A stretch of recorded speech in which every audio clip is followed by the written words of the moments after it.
This is a 2025 Toyota 4Runner Limited. And I'm going to go ahead and say it. Skip the Lexus GX550.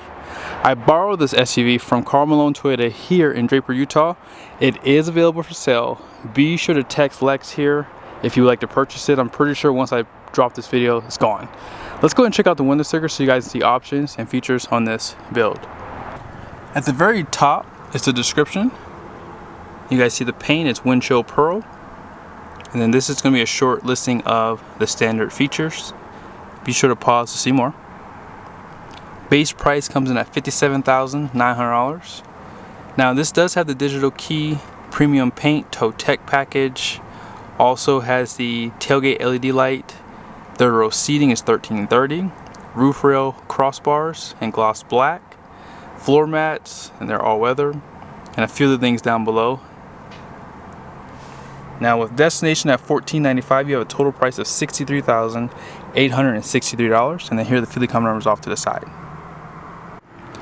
Now this is my first time actually seeing the 4Runner Limited in person, and this has a really nice look to it. I like it with the white pearl paint too.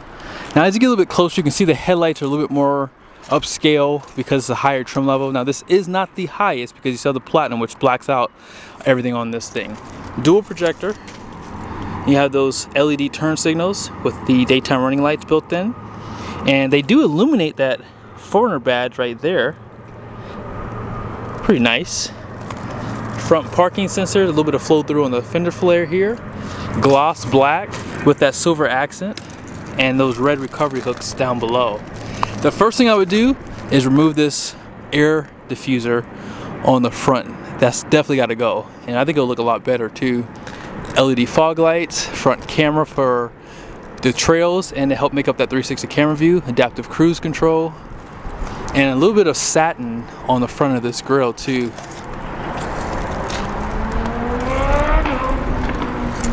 Now here's a quick peek at the suspension.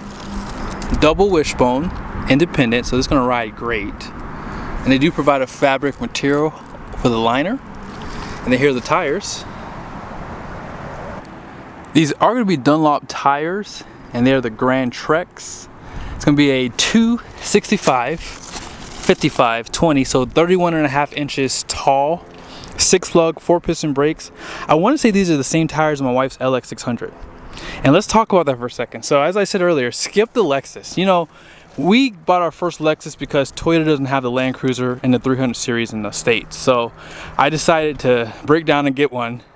And you know, service is not that great, and I feel as though the LX is not as exhilarating as it was in the past, especially like for the Toyota. We had a 2013, so if you're kind of in between the two, and I know that the GX is really hard to get and they're going for over MSRP, and then when they're used they're significantly more money, I think this is the next alternative right here. It has a great look, has a great feel. I love the 20-inch wheel design, by the way, too. Now you have the fixed running boards. You can get power to pull running boards with this too. So again, this really is kind of competing with Big Brother. Turn signals for the mirrors. Have that paint. You have more of those cameras. And that looks to be a puddle light there too. There's your sunroof. I will say I would like to see a twin panel, but you know, Toyota doesn't care for stuff like that. You see those high gloss roof racks there, has more of that silver accent, and this is kind of like a heritage thing on those 2006 4Runners too. They had silver on the roof rails. 19-gallon fuel tank, regular fuel. You guys see that frame? And in case you want to see the underbody, let's see if you can see anything interesting. I can't see anything because it's so bright out here, so I can't see my screen, so hopefully you guys see what's going on down below. Let me just show you really quickly out front. They do provide a little bit of splash protection on the front end here, and that's pretty much it. Here's the rear, full LED taillights, rear parking sensors. You have your receiver hitch down below. And they do provide 2 cameras, one for the rearview mirror and then one for backup. 7 and 4 pin, and then they just give you a donut style spare tire, although they give you a Goodyear tire. Solid rear axle, full-time four-wheel drive, by the way, with this Limited. All this is going to be power. You can slide that rear glass down, and what do you know? This is my first time actually seeing one with the third row seat. Every time I came, they would sell too quickly. But yeah, you have 120 volt power plug, LED lights here. Now the upgraded ones are on the back of the lift gate right there. You can see some of the speakers, defrost, and this is all going to be manual, so these just drop down like so. We'll jump back there to see how much space you have, but let's go ahead and put them down for now. They're not power, and in case you care to see what's under here, a little bit of storage. On this side, let's see, more storage. And there's nothing over there. So if you want to put this down, just push the button right there. And here's just a nice side view of the 4Runner. Now, I understand the hate around this inline 4 turbocharged engine. There was a time when the 4Runner had a 4.7 liter V8 that was available for this segment. Does anyone remember the horsepower and torque numbers out of it? Well, if you don't, I'll tell you. It was 270 horsepower and 278 pound-feet of torque. Now, does anyone know what this 4-cylinder is making? If you don't, I'll tell you, obviously. It's going to be 278 horsepower, which matches the torque of that engine. And it's going to have 317 pound-feet of torque, which comes on around 1700 RPM. That is pretty low. And that's where this little turbocharged engine makes up for it. It is going to be dual cam, direct and port injection, so you get that spray on the intake valves, and all that power that I mentioned goes through an 8-speed transmission. So pretty overbuilt, and we'll have to wait and see about reliability, because I mean, turbochargers are nothing new, and I've seen these engines go 300,000–400,000 miles if they're maintained properly. And of course, you do have to be mindful of when you stop after getting off the highway to let the turbocharger cool down. So just some things to think about if you're buying this engine. You can definitely tell the Limited does step it up a notch for the materials on the interior. Soft touch at the very top of the door here. You can see that gray stitching. More leather here and there. Auto up and down for front and rear windows. You can auto fold the outside mirrors, seat memories, and they do give you like a gray accent here and around the air vents too. There is still noticeably a lot of hard plastic, all down below, hard plastic. 14 speaker JBL, LED light for your puddle lights here, piano black, and there is a portable speaker at the very top of the dash right there. Power steering column. They do perforate the leather on the steering wheel too. You can adjust the headlights up and down, so if you have a lot of people inside or if you're towing a trailer, sometimes you can blind oncoming traffic, so you can adjust that. This is how you open that fuel door, auto high beams, traction control. This is how you turn on those 120 volt power plugs, and you can pop that rear. Lighting for the rear too. All with the floor mats, kick plate. Upgrade was here, it says Toyota. And 12-way seat. So lumbar does go up and down. Great bolstering, perforated leather. And then check out that fabric material in the center there. No tilt headrests, which I would like to see. And then you have, I would call this a really nice vinyl material for the center armrest. Let's go and check out the passenger side. On this side, 12-way seat. And they do provide like a grab handle, so to speak, only on this side. That's how it looks. Hard plastics all on the dash. And this is a nice graphic that they give you on this side. All this is wrapped in leather. There's a grab handle here on that center console. And let's go ahead and check out the second and third row. Here's that second row door. You can see that JBL tweeter, bottle holder, and as I said, auto up and down for the front and rear. More puddle lights even in the rear. Now this isn't a big SUV obviously, so That seat's all the way back. I'm 6'1". I can still fit back in this second row. This is a heritage thing. These look like the air vents from the early 90s 4Runners up front. You have 2 Type-C USBs, 120 volt power plug. There is a hump in the center here. LED lights. And here's that center armrest. You can recline these seats. That was kind of already reclined, but they go back pretty good, I would say. So you can get a good nap in the rear. This roof does sit pretty low, I will admit. It does sit low. Let's go ahead and jump back in that second row.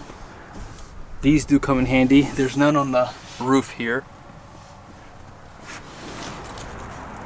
Now I may have to push that front seat up. Nope. It might clear actually. Nice. So the seat's all the way back and it still clears when you tumble this one. Now if you want to put the seat up, pull the handle, and they have those latches here that you can pull to. So if you're not long arm like this, you can still lift it from the rear pretty easily. And does the seat just pop up? So on the Lexus, this is all power. And so I would like to see that. So this is basically a 7-passenger. And let's see. All with the floor mats back here. This seat sits really low. So your legs are going to be inside of your stomach. You see how high my legs are? The seat sits pretty much on the floor here. Now, whoever's sitting here can't really recline. Let me go ahead and sit here next because this seat's already reclined. Yeah, this is tight. My head's hitting the ceiling. But yeah, this is literally set up just like the GX and LX. The only difference is this is just manually operated. Now, if you want to get out, they do provide these handles on both sides. And all you have to do is just pull it and let the seat tumble. But yeah, this is still a nice option. Like if you have small kids, they don't care. They have no clue about comfort. So I see how my kids sleep at night, so I know they don't care about comfort. You can definitely tell the height from the headrest too. And let's see if these are going to recline just a little bit. That's it. All right, let's go ahead and jump back over to the driver's seat. Push button start. Love the power steering column. You have your adaptive cruise control, and then this is how you're going to control that 12-inch screen. No heads-up display. 14-inch display on this side. No massage function either. That would have been nice, even for the 4Runner. Now, if you put it in reverse, here's your 360 camera view. You do have a sprayer for that rear camera to clean it off. Probably it'll clean both of them off for the camera view for this guy here. Your home link is built into this rear view mirror. You can turn it off by flipping that down. But back over here, you have multiple camera views. You can zoom in. This is good for parking. You can see frontal, rear, down the side.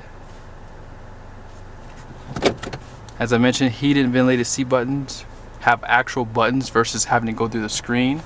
Hopefully Toyota continues to give you hard buttons for this. I like that. Heated steering wheel buttons there. Wireless charger. You have 2 Type-C USBs and a 12-volt power plug. Here's your gear selector. This is your electronic parking brake with a hold function. Full-time four-wheel drive, as I mentioned. Drive modes, you have Eco, Comfort, Normal, Sport S, Sport S Plus, and Custom, which pretty much mirrors what the Lexus has too. Tow haul modes right there. And then this is more trailering. And then you have this camera view too. Auto stop start.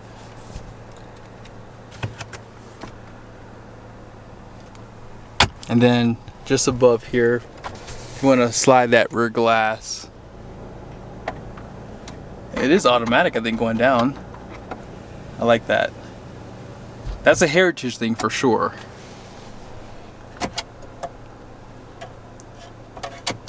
There's sun visors. with the vanity. And then this does slide. I would say that the headroom in here is not that great for taller people. Cooled seats work great, and these seats are, I would say, medium soft for sure, but I think they're comfortable. You can adjust that lumbar support very easily. And yeah, let's go ahead and check out the numbers on the door. Your front gross axle weight rating is going to be 2,900 pounds. The rear is 3,670. And you guys see the gross vehicle weight rating, 6,395 pounds. So you can put this in your business name and write it off, depreciate it 100% for 2025. 20 by 8 wide wheels, and 1160 is the payload minus 45 pounds here. So not too bad for payload, I would say. This probably has more payload than some of the off-road package ones. But I hope you guys like this video. If I could talk my wife into getting a 4Runner, I would do it in a heartbeat. This thing is nice. I really like it. I think that it has everything you could ever want. And it has a classy look. It has full-time four-wheel drive. And it has really great torque.